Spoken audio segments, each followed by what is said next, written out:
So hello guys, my name is Sharjeel and you watching Russell well. तो guys क्या Bobby Lashley को मिलने वाले हैं WWE चैंपियनशिप के लिए अपॉर्चुनिटी, और इसके अलावा गाइज क्या समर स्लैम हमें क्राउड के अंदर देखने को मिलने वाला है। तो गाइज इसके रिगार्डिंग भी एक बहुत ही बड़ी अपडेट सामने आई है, और इसके अलावा गाइज ओटिस एंड टकर के बारे में भी हम इस वीडियो में बात करने वाले हैं। और इसके अलावा गाइज एरिक रोवन का भी न्यू नाम सामने आ चुका है। तो गाइज काफी इंटरेस्टिंग ये वीडियो होगी। तो गाइज उससे पहले अगर आपने चैनल को सब्सक्राइब नहीं किया तो चैनल को भी सब्सक्राइब कर लीजिएगा, नोटिफिकेशन बेल को भी ऑन कर लीजिएगा, ताकि WWE से जुड़ी इसी तरह की इंटरेस्टिंग वीडियो आपको मिलती रहे। तो गाइस सबसे पहले हम लोग शुरुआत कर लेते हैं बॉबी लैशली से। तो गाइस आपको पता है कि हमें बॉबी लैशली के अभी WWE में कुछ अच्छी बुकिंग WWE दिखाने की कोशिश करी, और गाइस मैं आपको बता दूं कि ऐसे भी रूमर सामने आ रहे हैं कि हमें बॉबी लैशली बैकलैश में ड्रू मैकिंटायर का न्यू चैलेंजर बनते हुए दिखाई देंगे। और गाइस अब जो ये रूमर है वो और भी ज्यादा फैलने लगे तब गाइस जब WWE ने अपने ऑफिशियल इंस्टाग्राम अकाउंट में ये वाली वीडियो अपलोड की, जो कि गाइस बॉबी लैशली और जॉन सीना का मैच, जो कि गाइस बॉबी लैशली का एक टाइटल के लिए मैच। और गाइस वहां पर जो WWE ने कैप्शन लिखा था, और गाइस वहां पर लिखा है WWE ने कि 2007 में बॉबी लैशली को उनकी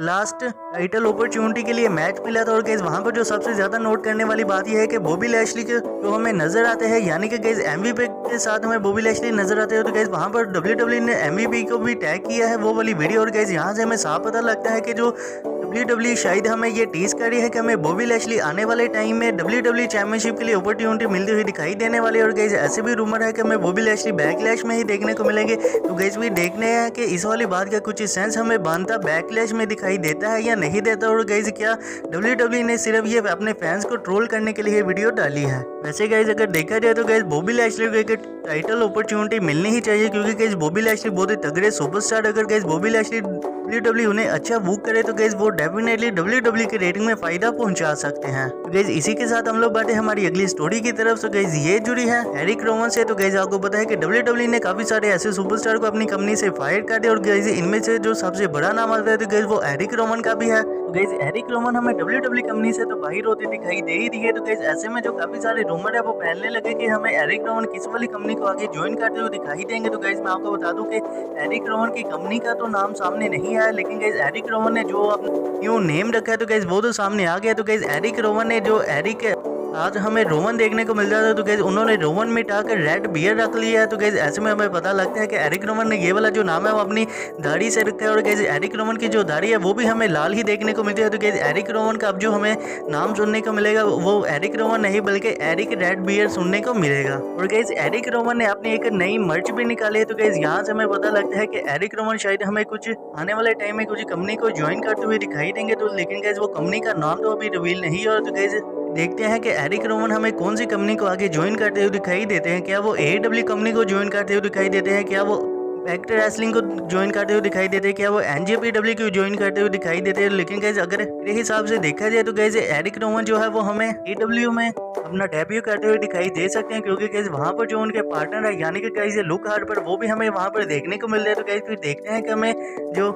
एरिक रोवन है वो हमें दोबारा लुक हार्पर के साथ उनकी जोड़ी देखने को मिलती है या नहीं देखने को मिलती है। तो गाइस भी देखते हैं कि आने वाले टाइम में हमें एरिक रोवन कौन सी कंपनी को ज्वाइन करते हुए दिखाई देते हैं। तो गाइस इसी के साथ हम लोग बढ़ते हैं हमारी अगली स्टोरी की तरफ। तो गाइस ये जुड़ी है ओटिस से। तो गाइस आपको पता ही है कि ओटिस के जो पार्टनर है टकर वो हमें स्मैकडाउन के एपिसोड में नहीं देखने को मिले, और गाइस WWE भी ओटिस को बहुत ही तगड़ा पुश दे रही है। और गाइस आज के स्मैकडाउन के खत्म होने के बाद हमें ये तो पता चल ही गया कि जो ओटिस है वो हमें यूनिवर्सल चैंपियनशिप के ऊपर ही कैश इन करते हुए दिखाई देंगे, यानी कि गाइस ब्रॉन स्ट्रोमन के ऊपर ही ओटिस का कैश इन होगा। और गाइस हमने ये भी देखा कि WWE टकर को तो ओटिस के साथ हमें नहीं दिखा रही, और गाइस हमने ये भी देखा था कि जो टकर है वो ओटिस का बहुत ही ज्यादा साथ दे रहे थे। लेकिन गाइस ओटिस तो जैसे टक्कर को भूल ही गए हैं। और गाइस यहाँ जो रिलेशन है और गाइस रूमर जो चालू हो गए कि गाइस टक्कर हमें जब भी WWE में अपना रिटर्न करते हुए दिखाई देंगे तो गाइस वो हमें एज अ हील सुपरस्टार के तौर पर WWE में अपना रिटर्न करते हुए दिखाई देंगे। और गाइस ऐसा हमें इसीलिए भी WWE शायद दिखा सकती है स्टोरी लाइन के हिसाब से कि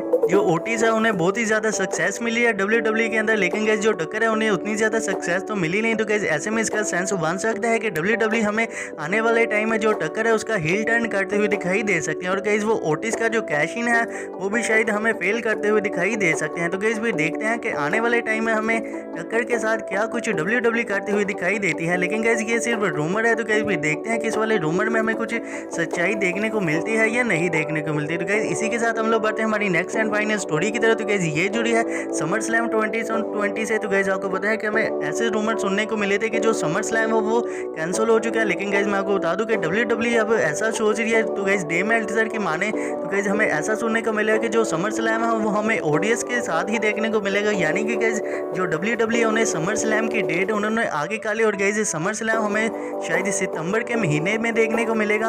और गाइस आप लोग सोच रहे होंगे कि विंस मैकमैन ने ये कैसा किया, और गाइस मैं आपको बता दूं कि विंस मैकमैन ने ये इसी वजह से किया। और गाइस आपको पता है कि जो रेसलमेनिया है वो उसकी वजह से भी विंस मैकमैन को काफ़ी ज़्यादा अपनी कंपनी के लिए नुकसान उठाना पड़ रहा है। तो गाइस इसी के चलते जो विंस मैकमैन है वो नहीं चाहते कि जो समर स्लैम है कि उससे भी विंस मैकमैन को काफ़ी ज़्यादा नुकसान उठाना पड़े। और गाइस आपको पता है कि जो समर स्लैम है वो WWE का बहुत ही बड़ा पेपर व्यू माना जाता है। और गाइस टॉप 4 पेपर व्यू में समर स्लैम का भी नाम आता है। तो गाइस ऐसे में विंस मैकमैन की काफ़ी ज़्यादा प्रॉफिट होती है समर स्लैम से भी। लेकिन गाइस ऑडियंस के आने के चांस तो हमें तभी नजर आएंगे जब तक ये सिचुएशन है वो कंट्रोल में आ जाए। यानी कि गाइस जो कोरोना वायरस की सिचुएशन है वो हमें कंट्रोल में आती हुई दिखाई दे दें। तो गाइस भी देखते हैं कि हमें आने वाले टाइम में समर स्लैम पेपर व्यू के साथ क्या होता दिखाई देता है। तो और क्या विंस मैकमैन अपने इसी वाले डिसीजन यानी कि ऑडियंस वाले डिसीजन के साथ ही आगे चलते हुए दिखाई देते हैं। तो गाइस इसी के साथ अगर आपको वीडियो अच्छी लगी हो तो वीडियो को कर दीजिएगा लाइक, और चैनल को भी कर लीजिएगा सब्सक्राइब, नोटिफिकेशन बेल को भी कर लीजिएगा ऑन, ताकि WWE से जुड़ी इसी तरह की इंटरेस्टिंग वीडियो आपको जानने को मिलती रहे। तो मिलते हैं फिर नई